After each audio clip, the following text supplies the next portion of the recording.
What is up, YouTube? KM888 here, and I'm finally here with my, I'm guessing, finalized deck build for my Pendulum Endymion Guardragon build. I'm probably gonna play this list on Europeans. Maybe a couple of changes depending how the meta goes, but normally like the format's gonna be the same. So this is most likely going to be my list. So yeah, now I'm going to go into the deck profile as quickly as possible. I mean, most of the things you already be familiar with, and I can explain more during the video then. I'm gonna try and keep it on the low side of time, but we'll see. So yeah, first things first, Triple Servant of Endymion. One thing I do want to say about this card, do not believe the persons who say that you can use its effect twice in a turn if it gets ashed. It really can't. The attempted summon counts towards the fact that it can only be summoned once during a turn. The fact that you attempt to summon it counts as one. If the activation would be negated, then we'd be talking something completely different. But like Ash Blossom or Ghost Ogre, they don't negate a card, they just remove it or annul the effect. So yeah, it counts towards a one negation. Just be careful for that. A lot of people try to cheat with it or just don't know the ruling. I feel it is definitely a must know. So yeah. Triple Servant, and of course the one Endymion, the Mighty Master of Magic. If you are playing two, that's also a viable option, but I like just the one. You only really need it against Sky Striker, and even then you can win without it. So yeah, like at one it's enough. For other cards that you can summon with the Servant, I am running Double Jackal King. I find this card is way more important than the Mighty Master, the Endymion, because you're gonna summon this like all the time in game one, just to negate hand traps. And having Desires in the deck, you can banish cards. So yeah, I really wanted the second one of these. And if you don't banish any of those and your hand's kind of good, you can end on two, so why not, right? Triple Chronograph Sorcerer, bread and butter of the deck. It goes really well with the Servant of Endymion. As you're going to see, I am not playing the Master Cerberus and the Garuda. It is a personal preference probably of mine, but I do feel it's better this way because it doesn't conflict with the Servant. For one thing, and the second thing and most important thing of all is you're less vulnerable to hand traps. Like the Master Cerberus, if it gets ashed 9 out of 10, it's really detrimental, and it really shows that some people never have been ashed on the Cerberus, but at a competitive level you shouldn't be playing the Master Cerberus. Also, one new hand trap that's come out, the Gnome material. If you are going to summon the Master Cerberus in the extra monster zone, and they Gnome material the Master Cerberus right there, you're losing, because you can't make any links, you can't go into Electromite, you can't do anything. So your hand has to be bonkers to be Pendulum summoning like the Endymion, the Jackal King, stuff like that, to actually even go off. But yeah, not gonna happen. The one of Brick, Time Gazer Magician. Sometimes drawing it isn't bad, but only if the opponent has Twin Twister, so you never know that, so yeah, stuff like that. For the Magician lineup, I am playing Triple Harmonizing Magician. It is still the most important one. You could cut it down to 2, but I think it's way too important to even hard draw this. Like, if you have this, it's 2 monsters in your Pendulum summon, so yeah. Also, it's a high scale, which is really important, so yeah. 1 Black Fang, 1 Purple Poison. I am tempted to actually add a second one of one of these. Like, not both, but I just want a third level 4 target. I'm not really sure which one I am going to take yet, but that's probably the only change I'm going to do until the European Championship. And I still have to test around with it, which one I want, but yeah, we'll see about that soon. 1 Overdragon Magician. I do feel it's still important to run it. I've seen a couple of lists cutting the high level magicians, like cutting the Overdragon, cutting the Dragon Caller, and cutting the Dragon Pit. I do think these are way too important. just for the fact that they have different utility, and on the grind game, which does happen, these are like amazing. You need a Dragonclaw Magician just in case you don't get to your Guardragon package. And then you can say, yeah, but with Electromite you can send the Dark Worm and go from there. Well, you're not always going to be able to make Electromite before the Pendulum summon, so this might actually come in handy, and it can grant you a lot of victories. So, and the Dragon Pit Magician is just your auto win against Mystic Mind Burn, because you can just scale this, and if they can't negate it, and if it's in the scale, they'll never get rid of it. So you'll just win. Next to the Magicians, triple Curtain Raiser. Curtain Raiser is one of the best starters because it has some really good synergy next to the Servant, same like Chronograph, so yeah. And then for the Guardragon package, playing the triple Dark Worm, the 1 gate 0. The monster you want to summon is the Amorphous Sloth. Not running the Goliath, not running the Lechery, just because of the fact that you don't need them to win, and they're just win more cards. You're just gonna want to summon this most of the time against Salamangrates. Just send this with Electromite, Pendulum, summon it out, and that is most of the time game. So yeah, you're just gonna need this, like nothing else. And then the final monster of the deck is the 1 Destrudo, just for the Guardragon combo. I'm gonna put away the monsters. For spells, triple Dragon Shrine. The deck has been slimmed down a little bit, so I'm now running 42, but I still think the triple Dragon Shrine is the way to go. You really want to see your Dark Worm engine, and this is a way to do it. I don't think it really conflicts with the Curtain Raiser, because you just want either one. So if that makes sense, you just want one of the two, and the Curtain Raiser and these are just like additional ways to open with Electromite before the Pendulum. For Dragon Shrine, basically the Foolish Burial, but better. Yeah, nothing to say about that. Triple Spell Power Mastery, you want to get to your Servant as quickly as possible. If you already have the Servant and you have this, it's just game from there. Triple Pot of Desires, one of the best cards in the game, I feel. You just get a +1, it's always amazing. The 1 of Upstart Goblin, Upstart in a 42 card deck, it might seem weird, but it's a free counter for your Servant, and it's also a free banish for your Pot of Desires. Also, after siding, it's easy siding out, so yeah. And then finally, 2 Duelist Alliance and 2 Pendulum Calls.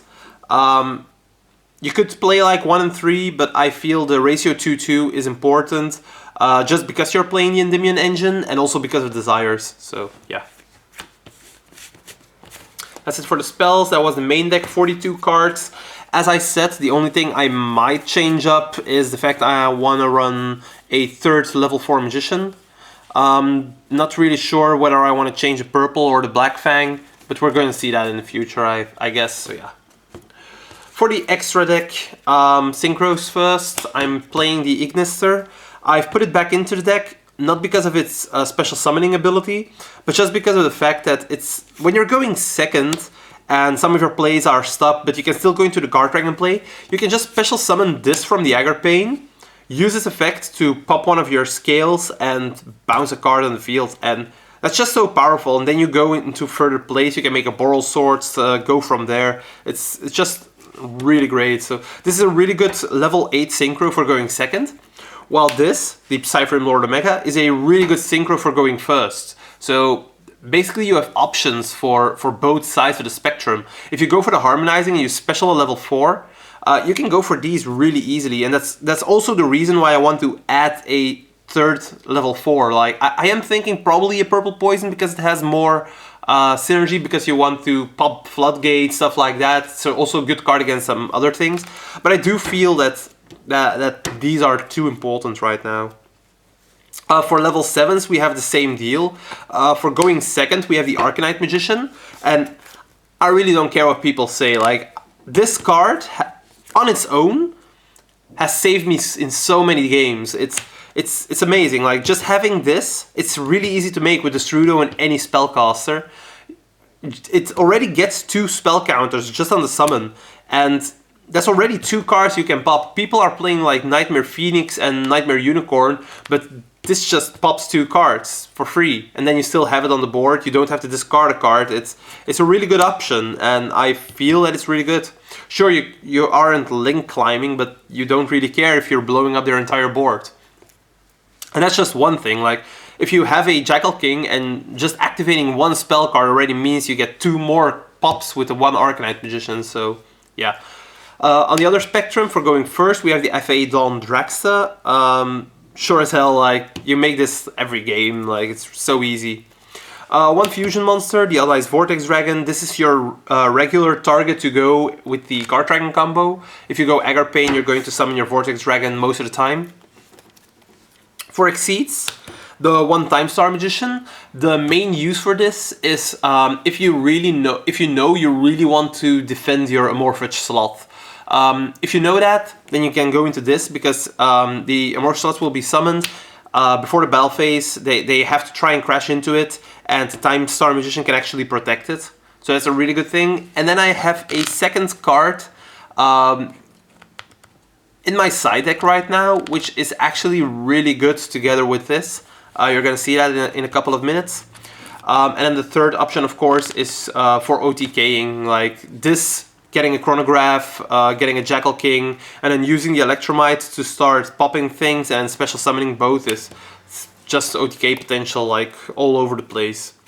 1 Abyss Dweller, you're still gonna need it a lot against Salamangreat, Dangers, Orcusts, so yeah. And then the 1 Tornado Dragon, I do feel it's really good. Sky Striker is still a very large thing. Mystic Mine is there, so if they activate Mystic Mine, you can still respond, so Tornado Dragon is just GG there. So yeah, that's actually really cool. That's it for the Exceeds. I'm only playing 3. You don't really want to go into Exceeds because your stuff gets in the graveyard, and you rather have it in your extra deck just to Pendulum summon it out again. The resource game is really important, so yeah. For Link monsters, obviously, like the Electromite, it's your bread and butter of the deck. One of the most powerful cards in the game still, I feel. Like, in the legal game, not the one on the forbidden list. The 1 Beat Cup from the Underworld, I still think you have to run this. It's an option that you can go into if your Electromite gets Ghost Ogre and you can't do anything against that. And it's a way better option than the Lamphorinkus because you can still go into Borrelsword. So yeah, there's always that. And then for the Guardragon package, first of all, the link to the Heretic Seal of the Heavenly Spheres. It's a really good card.